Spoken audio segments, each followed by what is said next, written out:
Why do I still do this? The end result is so amazing. That's why. And you need to remind yourself of it.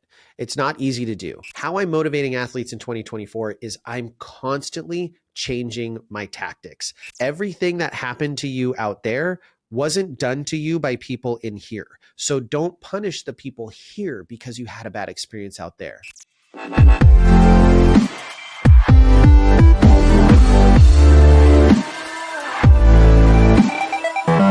Hello, everyone, and welcome to another episode of the Cheer Biz Podcast. I'm your host, Dan Cotton, and today we are going to be talking about how I motivate my athletes in 2024. Now, this has been a hot topic amongst my staff. In fact, just the other day, one of my staff members came into our head coaches meeting after her practice and she was crying. And I was like, so not the best practice today. And she was like, I just don't know how to get them to care. And I'll be honest, this is a stressful time of year. We put a lot of stress on our coaches and our teams because we showcase earlier than anyone does really on the West Coast. Most people showcase mid to late November, and we're showcasing at the end of October. So October 25th of 2024, we're doing a showcase and everyone is feeling the pressure. We force our teams to be ready earlier than we used to because we are competing for paid bids and things like that earlier in the season. And so we're really trying to push outside of our comfort zone and force us to get better faster. We noticed that the month of October kind of became I can miss and I can miss and I can miss because showcase is over a month away. And then we would still have people miss during the month of November for week-long vacations to Mexico or something like that. And so we would always be finding ourselves in a bind. And we wanted to be really strategic and push ourselves. So this coach was feeling the pressure because her team was not hitting successfully that practice. And the general feeling was like they just don't care. It brought up the conversation of how do we motivate these kids to care? How do we get them all on board? Because we're, as a staff, reading the book Extreme Ownership by Jocko Willink. So all of my head coaches are reading it. We read a chapter a week and then we debrief and digest, what are some lessons learned? What are some things that apply to us as cheer coaches? And we just read chapter 1. And I was like, so you're not going to love debriefing this? And she was like, I know, because it means everything is my fault. And I was like, well, yes, but no. And so I want to take some time and talk to you guys about how I am motivating athletes in 2024. I've done similar episodes to this, but it's something that I'm constantly evolving. And I think that is number one. How I'm motivating athletes in 2024 is I'm constantly changing my tactics.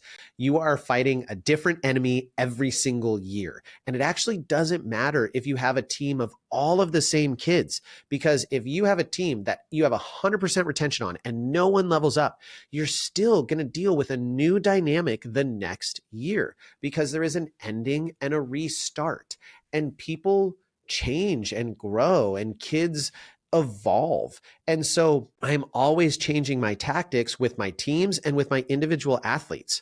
I'll tell you a particular story. I have one athlete who is on my Worlds team, and she's been in my gym now. This is her 3rd year. She came to us from another Worlds team. And when she came to us, I actually had this conversation with her last night. I was like, that for the first year, you were like really hard to coach. And she goes, well, I'm easy to coach because I make corrections. I go, you do make corrections, but for the first year, you were really hard to coach because you did not want to listen to correction. And it wasn't that you wouldn't take it. It was that you were just very standoffish. And it was a lot of like, that doesn't really work for me. Or I only learn. One of her things she would always say was, I can only learn from this one coach and they're not my coach anymore. So it made it really hard for me as your coach to coach you. And last year she was a little bit better, but again, she never really cared. She just kind of did cheer because she liked it. And then it wasn't until the tail end of last season that like something switched. And I told her, I think I like to claim some credit here. We had a conversation about collegiate cheer.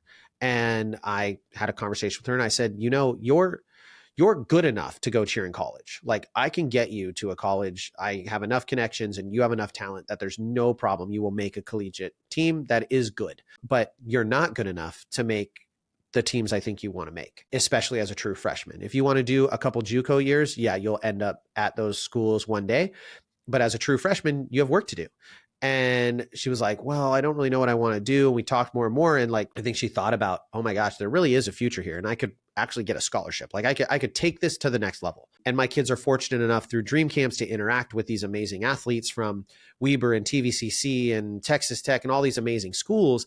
And so they kind of get to see that and have that interaction and know what the next step looks like and look up to those people. So they kind of want that. The switch flipped this summer with her at camp. And since then, she has been a force, like in the gym every single day, training, partner stunning, tumbling, like working her butt off. And that was because she found a new motivation.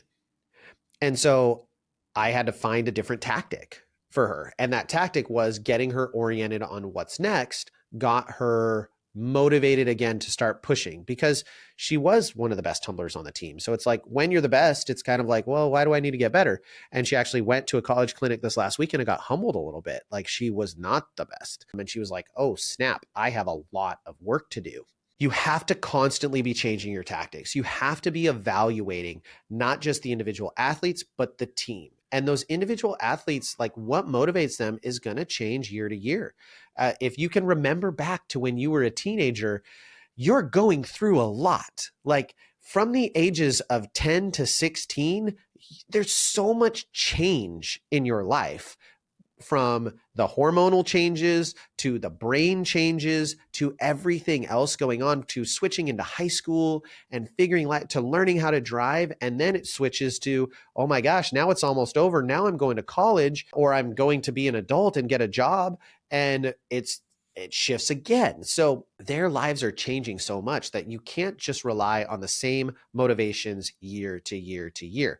So how do you get that answer? How do you change your tactic? Well, one, you have to be constantly evaluating. You need to be looking at, how are my practices running? What methodology am I using that's getting a positive response? Are they motivated by me having a threat of conditioning, or is that not working this year? And they're really motivated if I tell them that they get a 10-minute dance party? Or what are those things? Are they motivated when I start talking about, hitting at competition and being embarrassed? They're motivated by the pride? Or are they motivated by getting out of practice 5 minutes early, right? Like what are those things that are driving them forward so I can lean into those things? So I want to pay attention to those. And to some extent, I test it. I split test. I try different tactics and techniques so I can learn from it. Number 2 is ask your kids. Talk to them. Have a conversation. We do this at camp. We do campfire, and we have this summer our campfire. Everyone was like, oh man, nobody really cried this year. There was a little bit of tears and some sharing, but like everything we were focused on was setting goals and holding ourselves accountable. So we defined what a successful season was going to look like for each individual. And then we went around the circle and we said, what are you willing to commit to doing this year to make sure that you reach that goal of what is a successful season? Then we agreed that we were going to hold each other accountable. And we're actually at a really unique point. We just had this conversation with both of my teams the other night and said, are we living up to the standards that we set at camp? And are we holding each other accountable right now? And both of my teams said, no, we're not living up to those standards. And we aren't holding each other accountable the way we all agreed we needed to. That gave us the opportunity to pivot and learn from where we were going and how we were getting there and make adjustments. All right. So that's number 1. Number 2 is communication. And this kind of goes back to talk to the kids, but this is the other method to motivate kids right now is communication, and communication at their age level. If you haven't listened to my practice planning episode, I recommend you go back and listen to that, because practice planning has helped tremendously. And one of the things we've done with our world's athletes is we've started sending them the practice plan before practice in a text message. So we send it in our group message and we say, here's tonight's plan for practice. And we've noticed that the kids, when they know what's coming, are far more motivated. In fact, we had 2 practices, this Sunday being one, where we didn't send it out. And it was partially a test and partially because we didn't make the plan because we had really busy weekends. I did like 4 different choreography gigs this weekend. And so we were super busy and we didn't get that information out to them. And our Sunday practice wasn't good. They weren't checked in. They weren't locked in when they got to practice. And when we send out that plan ahead of time, They're way more locked in. Now, I think that works with older athletes who are trying to get to a level of autonomy in their lives. They control some of their schedule. They're starting to drive. Those are kids who like to know what's coming so they can mentally, physically, they can be prepared. They can know walking into practice what to expect. Your younger athletes, it's a little bit different. They are not as great at that. And even our younger athletes, our youth team, you put up their practice plan on a board or on the TV, and they still will come up and be like, are we going full out tonight? And we're like, does the TV say we're going full out tonight? And they're like, well, no. It's like, so why are you asking this question? So they don't necessarily find the same level of motivation from that.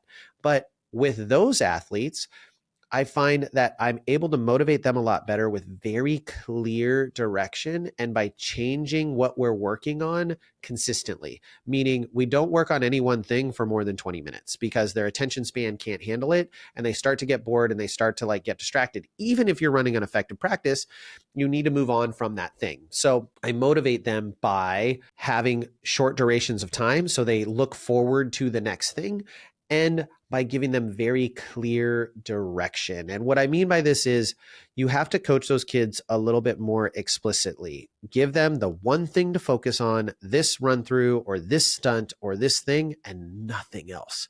You can't give them 92,000 things. They're also not the kids that are going to watch a video and necessarily you watch their routine and be like, oh yeah, we weren't clean there, and be really motivated by the idea of you don't want to look bad at showcase or you don't want to look bad at competition, because that to a 10-year-old or a 9-year-old is so freaking far down the road. Like, they're worried about whether or not they're going to have outdoor recess or indoor recess tomorrow. They're not thinking all the way to showcase. So you have to motivate them much more on the short term and give them rewards along the way. They need that steady reward of great, you did this, you get a star sticker, you get this. And even then it can still be challenging.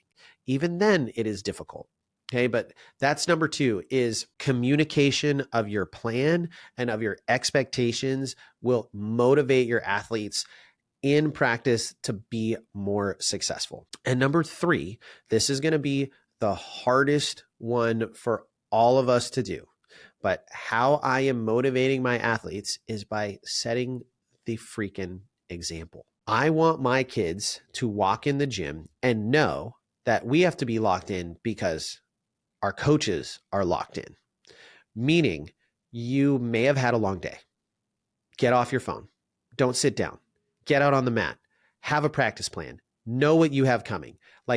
You being organized and motivated and highly engaged in your practices will lead towards your athletes rising up to that.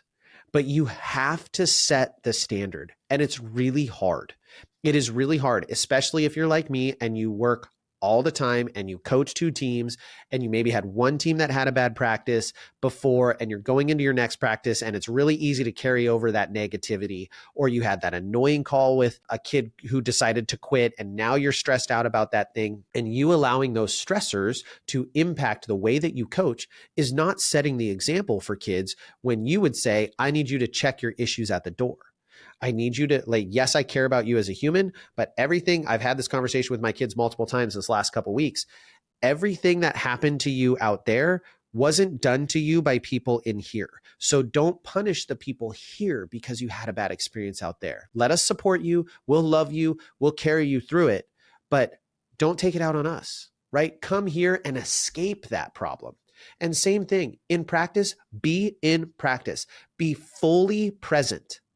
Get off of your phone. I am relatively addicted to my phone because I am constantly getting Facebook messages, text messages, emails. I'm running 3 different companies, and I have the one app I open more than anything is Instagram. They got me. I open it all the time and I'll just scroll for a couple minutes. And now I've scrolled so much of Instagram that I primarily just see ads, which is great market research for me, but get off your phone. Stop scrolling. Stay fully checked in. If you want your kids to not be on their phone, then you don't be on your phone. You want your kids to not sit down, then you don't sit down. You want your kids to work throughout practice, then have things for them to do. Set the example. If your kids respect you, if they look up to you, then they will follow. Now, not everyone is capable of doing this, but I know that when we get out and I stunt or coaches tumble or they show that they still got it, I know that that motivates my kids a little bit more and they start to like rise to that occasion. They start to see, oh yeah, you were good. Now maybe you can show them a video and maybe you were never a good cheerleader, but you're a great coach. So I don't think that's a necessity. I'm just saying as a side note, a caveat that is something that can sometimes help. But ultimately, if you're setting the standard and you're setting a high standard for your athletes, they'll rise to that occasion. They're only going to rise to the bar that you set. And the bar can't just be do it because I said so.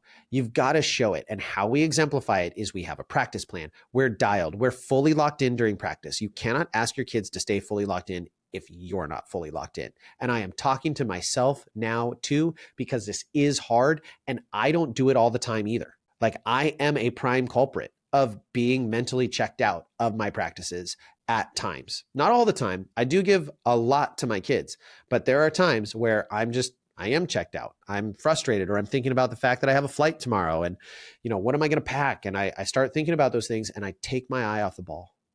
Or I'm like, oh, I need to record this podcast, or I got to do this thing, or I have to have that meeting. Stay locked in. If you do that and you set the example, your kids will rise to the occasion. Show that you are checked in.